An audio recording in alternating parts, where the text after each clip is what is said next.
Tá? Então será uma sequência de 3 lives, tá? Obrigado, Arildo. Será uma sequência de 3 lives. Hoje eu quero dar uma ideia sobre o que é a personalidade, o que é o ego e essa organização da personalidade por uma perspectiva de camadas, tá?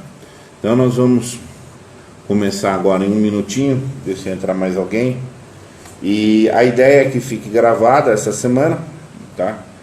Hoje, então, essa perspectiva geral da personalidade pela lógica das camadas. Quarta-feira, nesse horário, nós vamos falar da camada 4, 5, 6. E a 7 e a 8 a gente vai falar na sexta-feira, tá?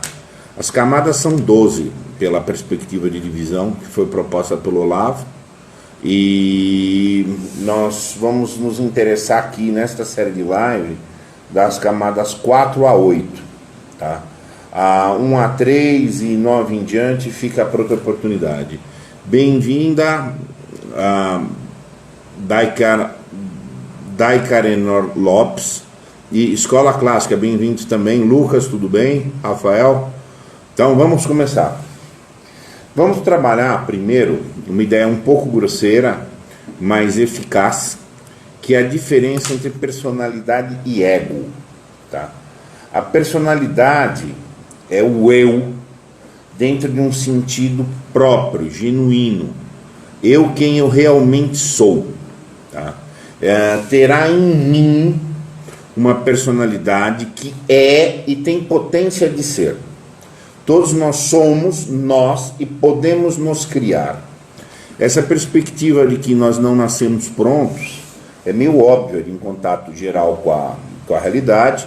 Nós temos um processo de maturação, além do processo propriamente orgânico, natural, de maturar, igual uma frutazinha nasce verde e vai virar madura, nós também.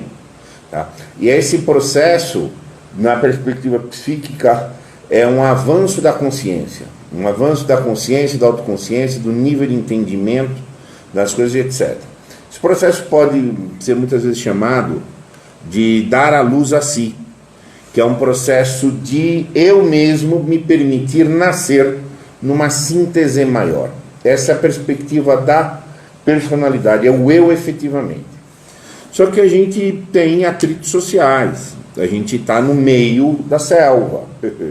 Os leões, gente, se engana quem acha que leão briga com leão na dentada. Pode até ser, mas isso é secundário. Os leões brigam com outros leões, acima de tudo, pelo rugido. Quem rugir mais ganha a maioria das brigas.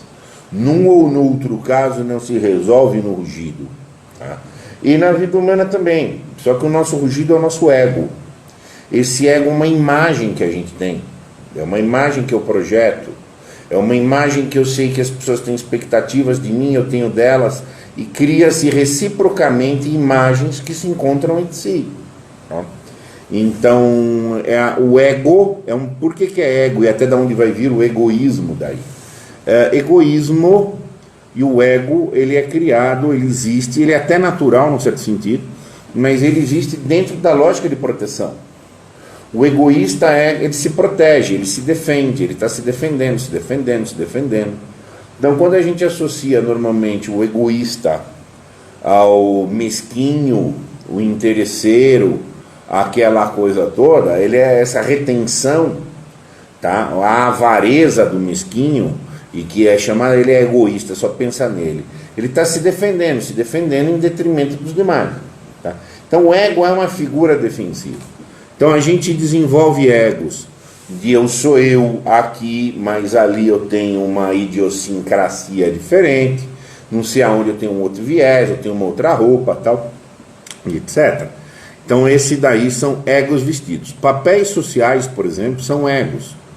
Tá? Então um papel social é uma projeção recíproca da sociedade que espera, fulano é advogado, fulano é não sei o quê. Não tem jeito, as pessoas se unem, se esbarram a partir de uma perspectiva do medo. E o ego dá um mínimo de estabilidade. Tá? O ego é um princípio de uma projeção de estabilidade. Tá? E obviamente é uma divergência, é uma aparência. Tá? E a personalidade é o que realmente é. Uma personalidade pouco desenvolvida, ela afunda em um ou vários egos. O ego também pode ser chamado de versão. Uma pessoa que tem muitos egos, ela tem muitas versões de si. Cada versão é uma aparência. Tá? Uma pessoa que tem uma personalidade, por sua vez, bem desenvolvida, ela tem poucos egos, e ela tende a ser um verso. Ela tende a ser nua, para usar uma metáfora aí bastante antiga que vem dos gregos. Os gregos valorizavam o homem nu, que era o homem que não tinha nada a esconder de ninguém. Ele se mostra. A nudez de se exibir, a nudez física, pública, era uma representação simbólica do homem que não tem nada a esconder. Então ele se mostra, ele se exibe, ele é forte. Porque o ego é um princípio de defesa. Quanto mais amedrontado você está, mais ego você já pega. E a personalidade, a força ela é ela mesma, em qualquer circunstância. Tá? Uma personalidade bem desenvolvida é a única coisa forte que existe no mundo, na realidade. Tá? No resto disso é a frase de Goethe, tá? Onde ele diz que a alma humana é a única força que existe aqui no mundo. E ele está querendo dizer isso, personalidade como uma alma nua. Tá? Então, a gente vai ter esse princípio, é natural que exista o ego. Você tem que colocar isso dentro do seu devido lugar. Por quê? Porque nós temos essa dimensão do horizonte e o crescimento é vertical, tá? O crescimento da personalidade. Então, vamos falar um pouco, agora, o que é essa estrutura de ordenar a personalidade em camadas? Cada camada é uma síntese. É razoável que todos nós tenhamos, numa personalidade desenvolvida, aspectos de todas as camadas. Tá? Mas quando nós falamos de qual camada é a pessoa, quer dizer qual é a centralidade dessa personalidade. Tá? Há uma personalidade que pode se desenvolver e ir subindo de camadas.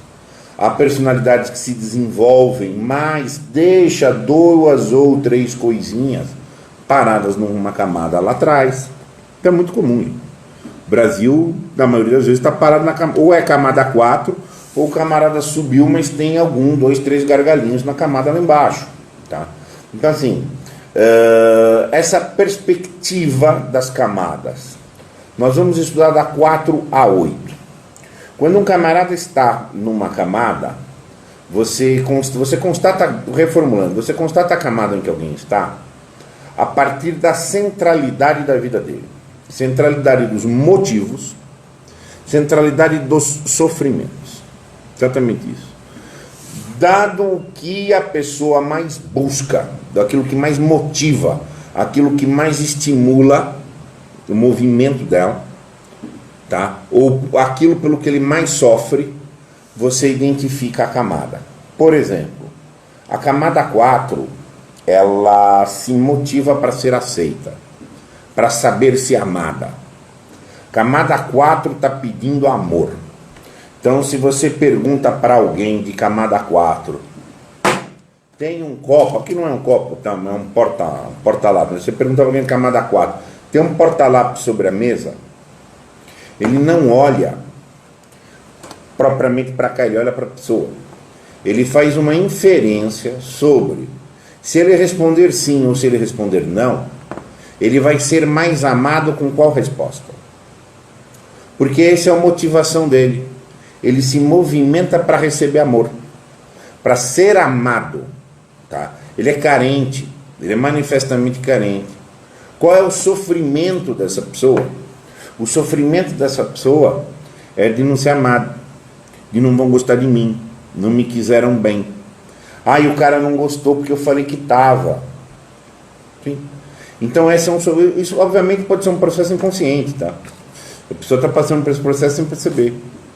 Já, por exemplo, uma pessoa na camada 5, a centralidade das ocupações dela, ela mostrar que ela tem habilidades, que ela tem poderes, que ela tem condições, competências para fazer.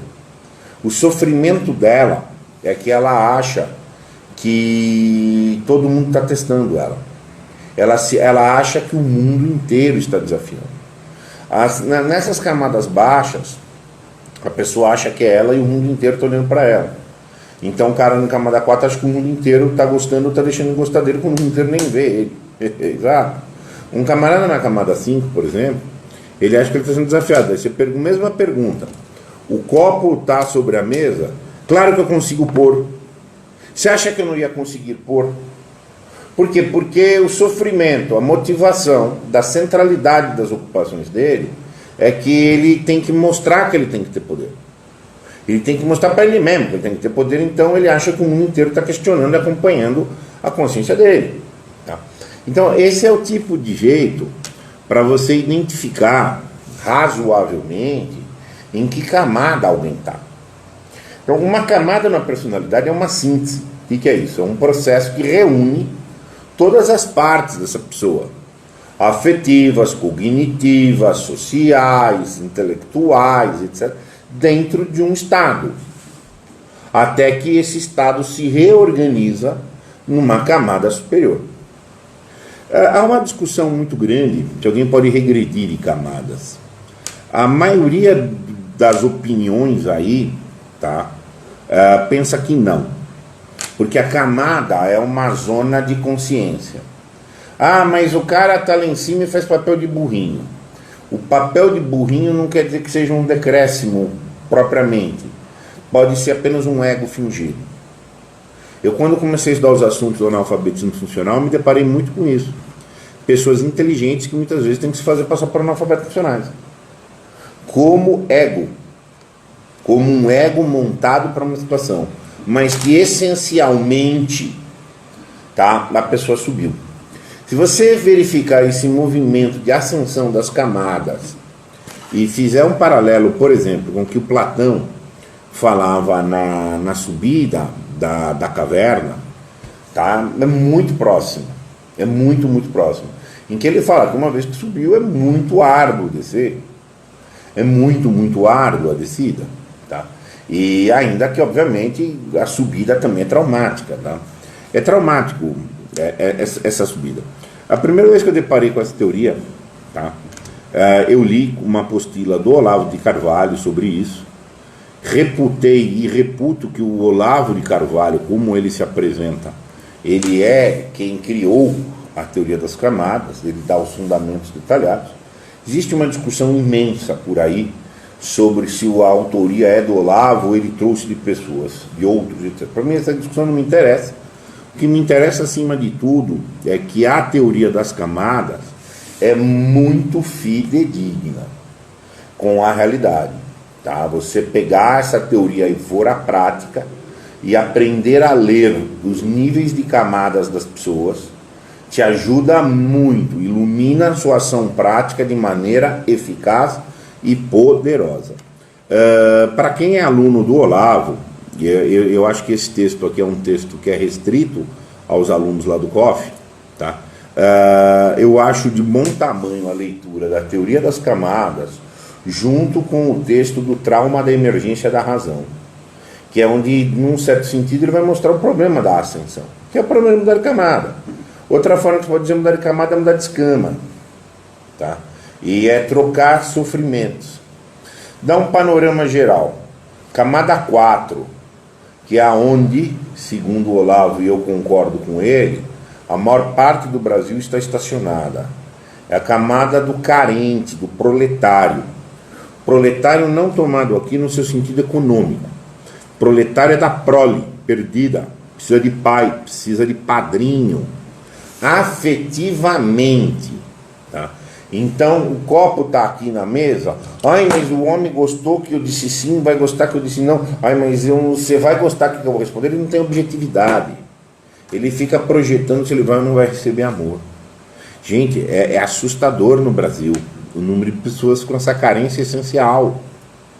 Ter momentos de carência pode acontecer com qualquer um, mesmo que de camada lá em cima, gente. Salve Kimura, salve Paulo, salve Marcos, bem-vindo Cíntia e Suzana, Gisele também. Então o que acontece? Agora, eu estou falando, quando você está falando em camadas, você está falando uma centralidade da personalidade. Tá? A camada 5, é razoável que alguém viva a camada 4. Quando é pré-adolescente, quando é criança, gente. Meu pai gostou, minha mãe não gostou. Isso e aquilo, faz parte, gente, é infantil. É um nível natural como uma criança. ou um pré-adolescente. Camada 5, desafio. O copo está sobre a mesa? Claro que eu sei pôr. Você está achando o quê? Quem que você é? O que é isso? Porque ele está tendo um desafio. Claramente adolescente buscando uma causa para a rebeldia dele. Manifestamente. Manifestamente. A hora que o adolescente está nos grupos para bradar, para xingar, para não sei o quê. Quando daí você vê os adultos jogando esse jogo, que é assim, é a versão do adolescente que não está no grupo ali, mas é o cara que está no ativismo político, é o cara que participa do grupo de futebol para isso, para se sentir poderoso, nós ganhamos, nós fizemos. Ele acha que ele está sendo desafiado. O mundo inteiro está desafiando ele, de tanta impotência de que essa pessoa sofre. Camada 5 é um sofrimento imenso, imenso, mas assim, é assustador. Tá? E, enfim, eu vejo como advogado. O advogado da camada 5, ele acha que o juiz está brigando com ele. Ele entra em brigas, ele fala isso, aquilo, tal, e etc. Então ele está brigando. O juiz faz uma pergunta, ele acha que foi confrontado. Tá? Deixa eu ver aqui, Cássio, bem-vindo, Andréa, Marcos, Tatiana, bem-vinda à minha casa. Então o que acontece? Mas assim, é um sofrimento muito ruim. Gente, ativismo político raso. Tem dois níveis de ativismo político, um muito raso e um disfarça um pouquinho mais, que eu vou falar que é a camada 7, tá? Então assim, o ativismo político, o fanatismo religioso, tá? Raso, é camada 5, poder. Por que acontece? O ego é muito forte. Na camada 4 é um ego de coitadinho, de não sei porquê, de gentileza. A camada 5 é um ego de hostilidade. O ego, como eu estava dizendo, essa figura criada de uma roupa por atrito social, ele pode ser individual ou coletivo, que é o que você vai chamar de ego expandido ou ego coletivo. Tá? Então, assim, a camada 5 tem muito esse ego. O Cássio está perguntando, o amadurecimento pressupõe uma personalidade mais neutra? Não. Ele pressupõe uma personalidade mais objetiva. Tá? E nós vamos ver isso aqui ainda hoje. Tá? Neutro não é bom, objetivo sim. Tá? Na camada 6, a pessoa na camada 6, a pessoa ela já tem um pouco de objetividade. Ela não acha que o mundo inteiro está amando ou desprezando, não acha que o mundo inteiro está desafiando, mas ela acha que o mundo inteiro está querendo roubá-la. É o cara que fala, não confia em ninguém. Aí você chega para ele, ele quer ganhar, é uma lei de Gerson, assim, sabe? Então é uma objetividade rasa, chula, chucra, tá? E o que acontece? Você pergunta pro cara, tem um copo aqui? Ele não responde, tem um copo ali não. O que eu ganho com isso? O que eu vou ganhar se tiver? O que eu não vou ganhar se não tiver? Ele é um interesseiro, tá? É o Gerson mesmo. Ele também não vê a objetividade da pergunta. Ele vê, ele projeta que o cara está querendo ganhar uma vantagem de mim. Eu desconfiado. Ele acha que ele está forte na medida que ele não é desconfiadão. Tá entendendo? Então o que acontece? E ele entendeu, eu não confio em ninguém. E quando ele fala isso, ele até se afirma como se ele tivesse forte. Tá entendendo? Então isso daí, enfim, está cheio desses pragmaticistas rasos. Tá? O avaro muitas vezes está aqui. O tipo do avarento, ele está nessa, ele faz um combate, vão roubar o meu, então eu aquilo e tal, etc. Na camada, por sua vez, 7, tá? É uma camada em que o ego é outro. O ego é o ego de um papel social. Salve, Roberto, bem-vindo, João. Salve, Rafael. No ego social, assim. Então, o copo está aqui ou não está aqui? Bom, como eu sou marxista, então eu tenho que ter um pensamento de classe, por isso, por aquilo, etc. Bom, como eu sou neoliberal, eu tenho que dizer que sim ou que não, porque a produção do copo não sei o quê. Como eu sou não sei o quê, ele tem um dever. Ele já começa a ter um senso de dever, mas é um senso de dever horizontal. dentro de um grupo social em que ele tem um papel. Tá? Aqui é uma outra modalidade do ativismo. É um ativismo menos hostil, tá? Mas é um ativismo mais assim sectarista. Entendeu? Então, aí o que acontece? E aí a pessoa fica orbitando aquelas ideologias afloram num patamar aí muito grande. Tá? E qual é o sofrimento dele? É ele estar em conformidade com um grupo que às vezes nem existe, às vezes é só a projeção do cara.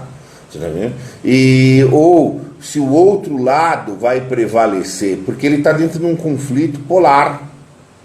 Existe uma ideologia X e a X é o oposto de X, e aquele fica dentro desse mundo. Tá? Ele pode levar isso por uma carreira, por diversos papéis sociais, religião pode entrar aí, e etc. Uma região, num sentido, uma religiosidade mal realizada, tá? E etc. Tá? O cara, ele não é ele, é um cargo, é uma posição, é um papel, e etc. Todo mundo aqui conhece esse tipo de gente. E aí até que chega a camada 8. A camada 8 é uma camada muito objetiva, em que é um tipo de objetividade independente dos sofrimentos da camada anterior. Então o copo está sobre a mesa? Sim. Mas eu não gostei. Bom, ele continua estando. Ah, mas eu não sabia que você ia conseguir pôr. Bom, mas está ali. Ah, mas isso é pior para você. O copo continua ali. Ah, mas o não sei quem do seu grupo é contra a teu... Ele continua aí. A fase da camada 8 é uma fase em que propriamente existe um despir das roupas egóicas, o começo de tirar as roupas egóicas para ser por si. É propriamente a camada do amor. É o momento em que a pessoa vive a dimensão do amor. Pode começar a viver a dimensão do amor. Tá? Essas camadas não quer dizer que o cara vai agir assim. Ela dá um nível de entendimento e de consciência que a pessoa tem da realidade.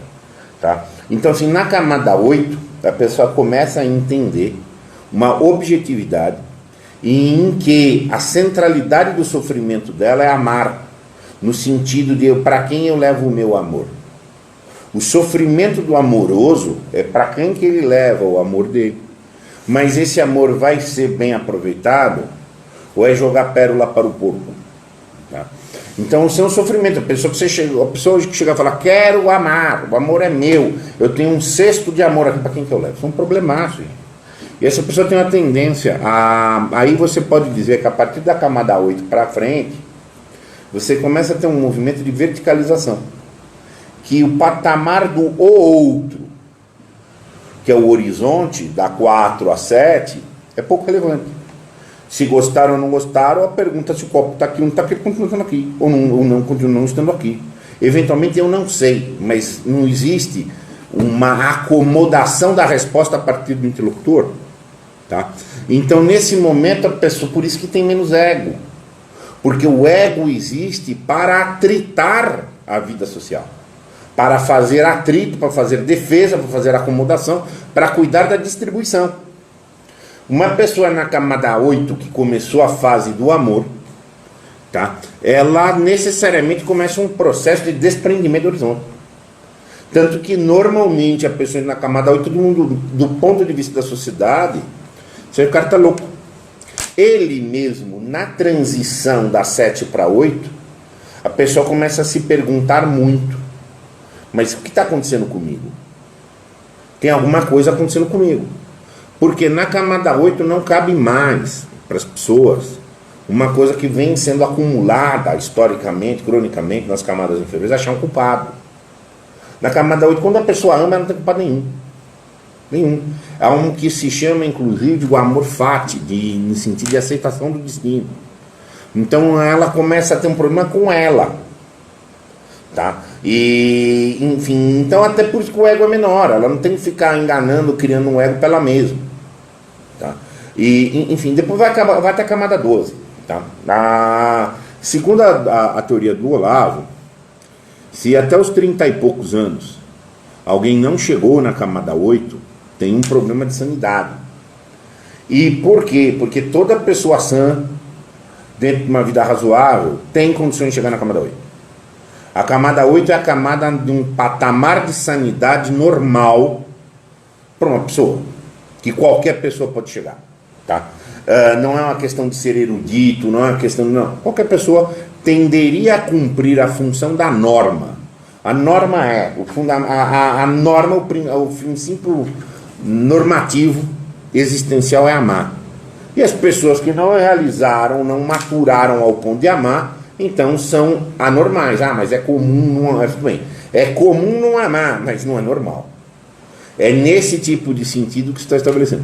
Depois a camada 9 em diante, não são camadas aí que qualquer pessoa poderia chegar. Vai depender de dons. Por exemplo, a camada 9 é uma camada de erudição que não precisa ser intelectualizada, mas ou é uma erudição intelectualizada, ou é uma erudição de buscar conselhos com pessoas mais sábias, processos de meditação. A camada 10, a pessoa já está criando figuras. Na camada 9 a pessoa já fala com os mortos, no sentido só ler os antigos, os clássicos e tal. Na camada 10 está falando com as outras pessoas que nem nasceram. Ninguém nem entende o que o cara está escrevendo nessa vida, e ele começa a plantar coisas muito além, tá? E 11, mais ainda, e a 12 é a camada transcendental plena, de Jesus Cristo, de Buda, de Gandhi, coisas assim, tá?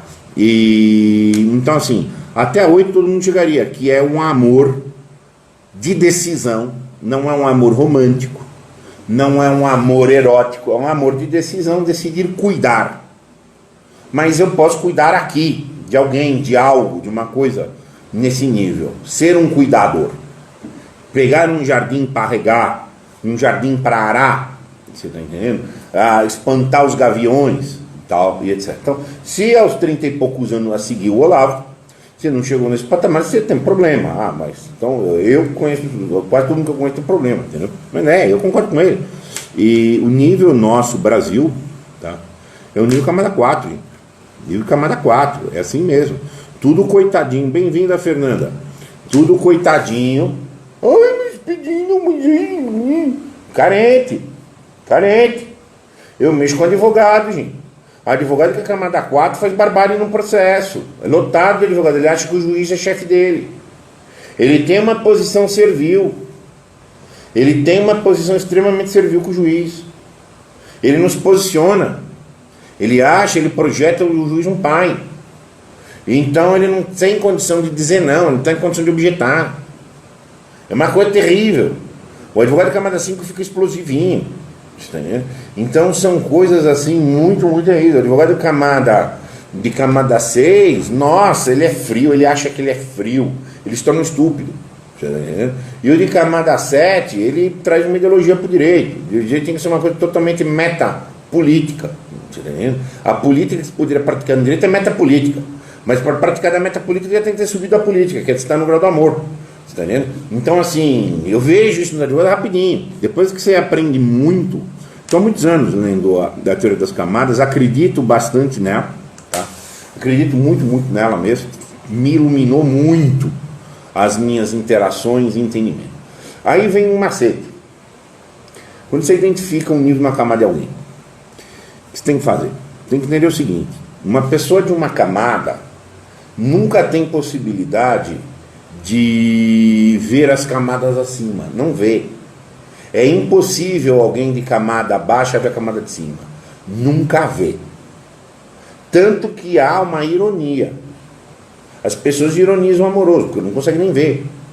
A obra O Idiota, do Dostoiévski, ela existe na realidade exatamente nessa função, tá? De mostrar que a sociedade chamava de O Idiota um dos homens muito bondosos, dos homens retos, puro, não era ingênuo.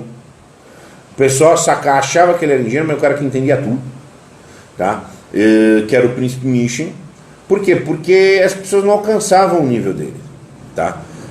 As pessoas não alcançavam, tá? Não conseguia chegar lá. Então ele não entende, então ironiza. Por quê? Porque a pessoa, quase ninguém ama, gente.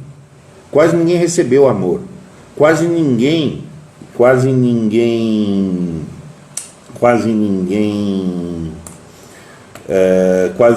testemunhou atos reais de amor.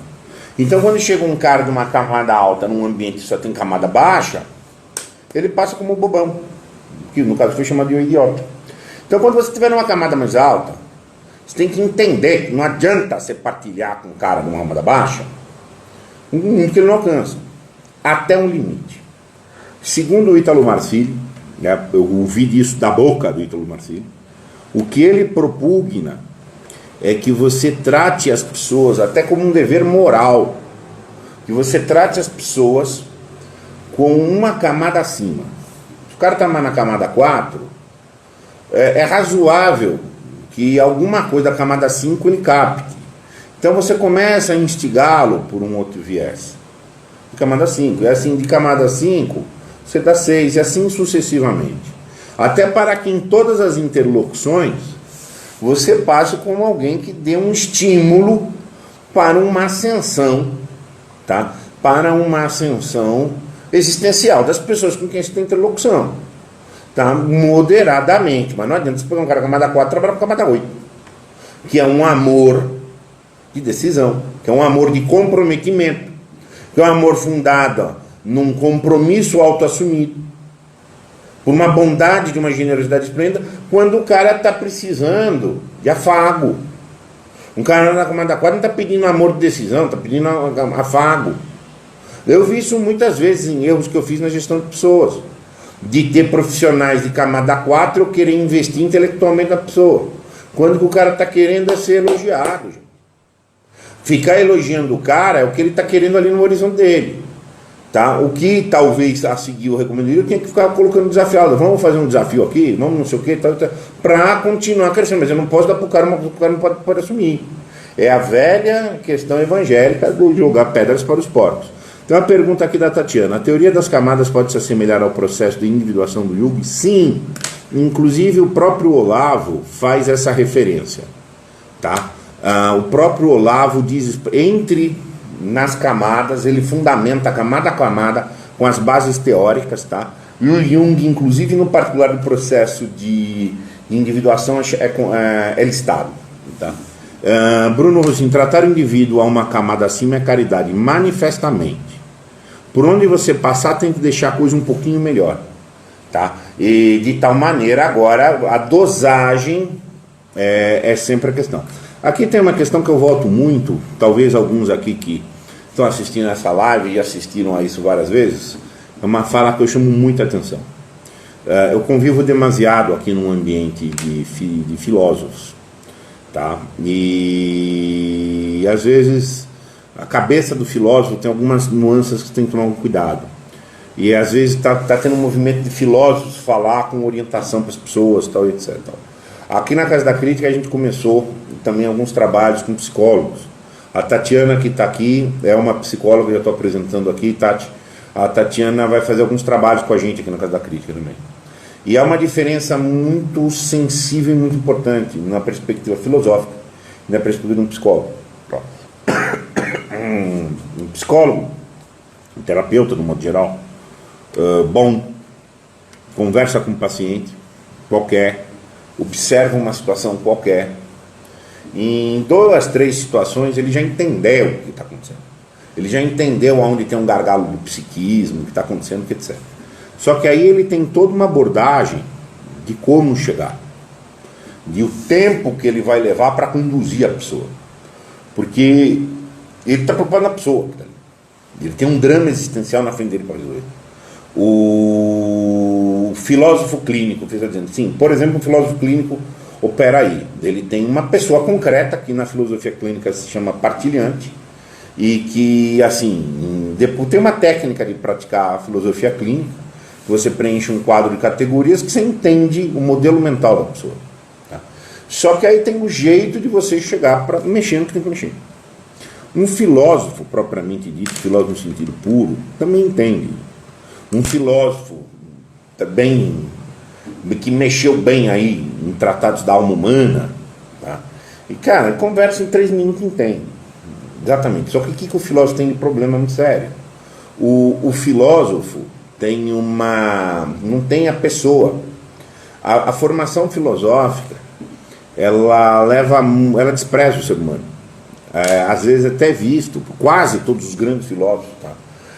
O ser humano é um problemão, porque o creme é a ideia, o creme é o entendimento da ideia, a verdade, Então, o ser humano é o problema.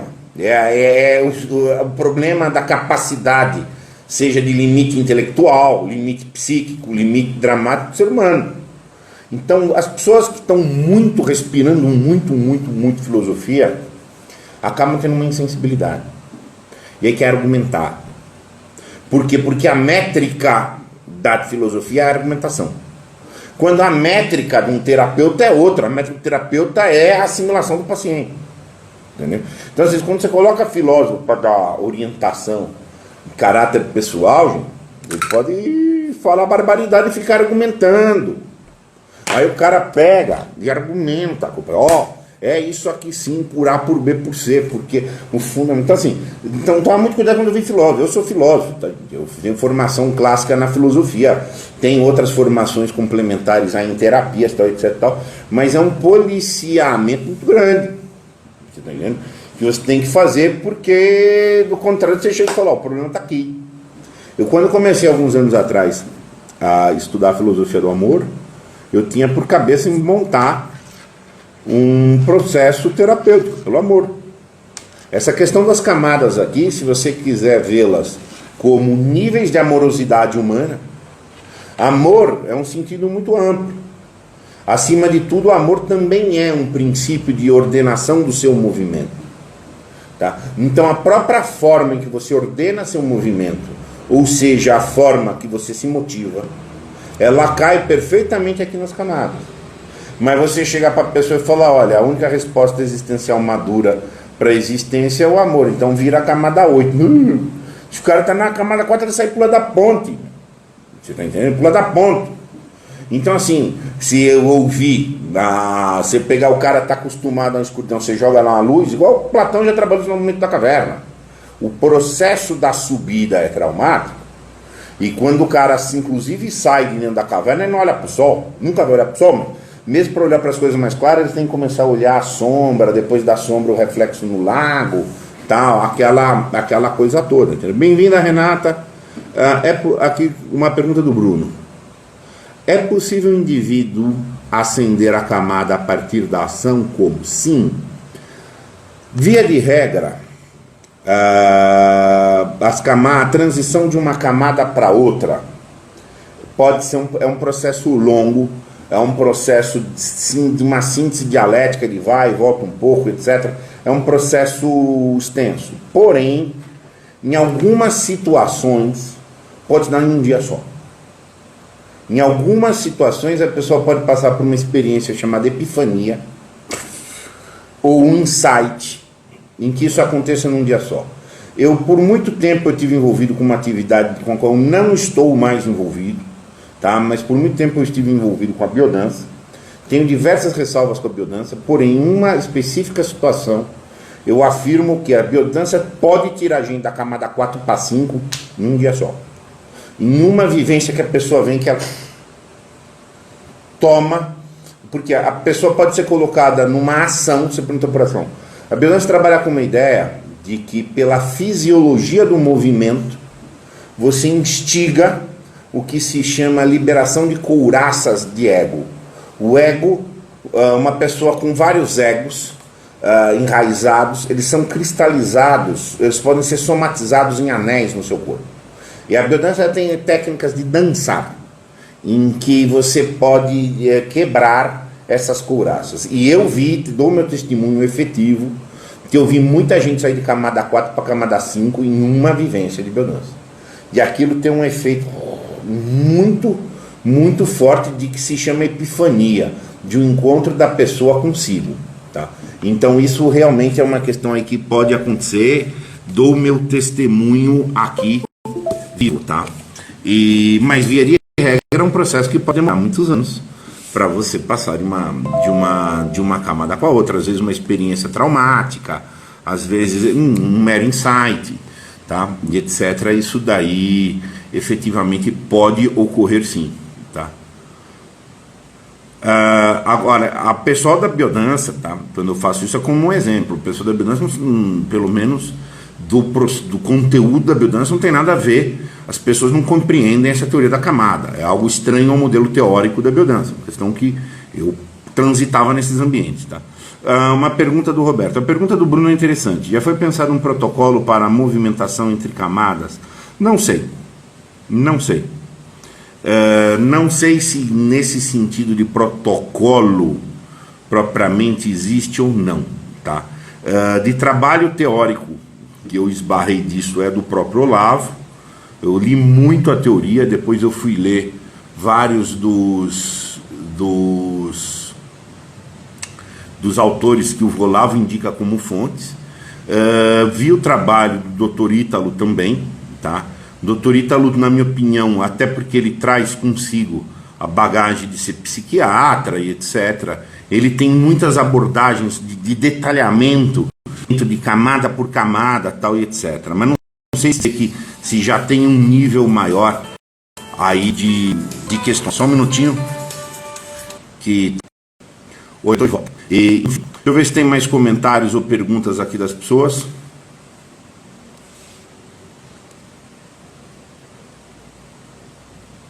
É possível? Mais algum comentário, meus caros?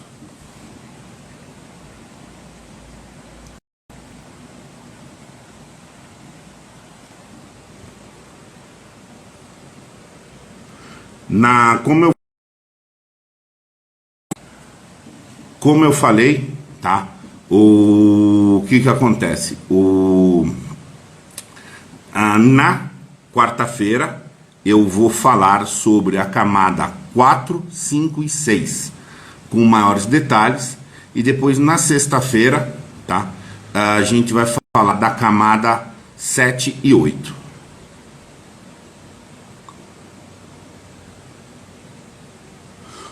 Uma pergunta do Lucas: o contato com a literatura pode contribuir com a movimentação entre as camadas? Sim, sim.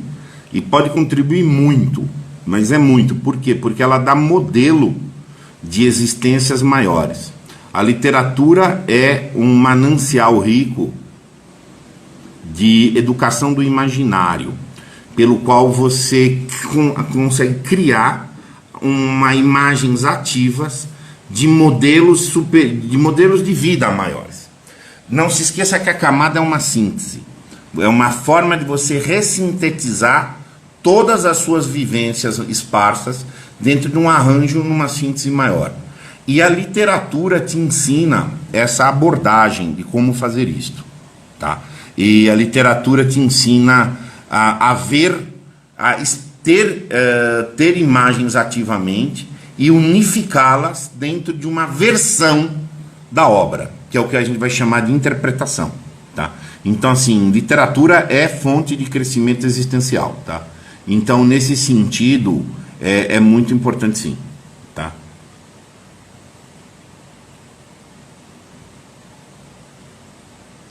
Vamos ver se tem mais algum comentário.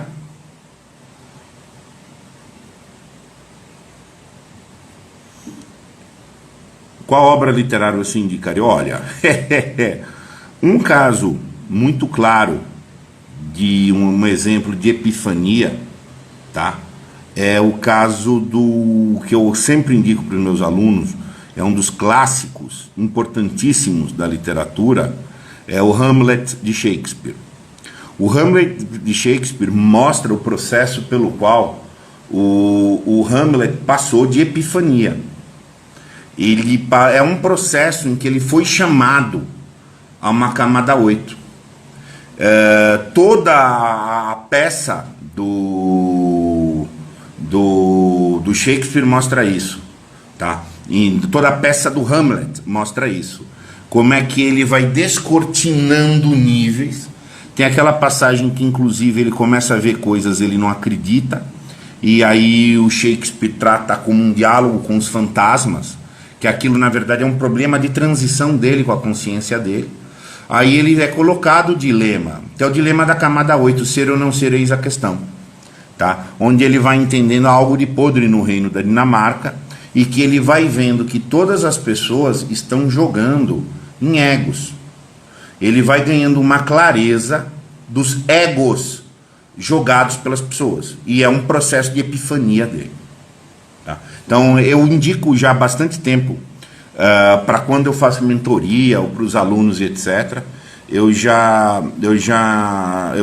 indico muito essa obra. É um clássico da literatura e uma obra pequena, e é muito bom início também para a literatura, e está muito a ver com a questão aqui das camadas, tá? Meus caros, muito obrigado. Divulguem bastante a Casa da Crítica. Eu vou deixar esse vídeo público. Então, por 24 horas vai estar lá no Stories. Meus caros, um abraço, obrigado.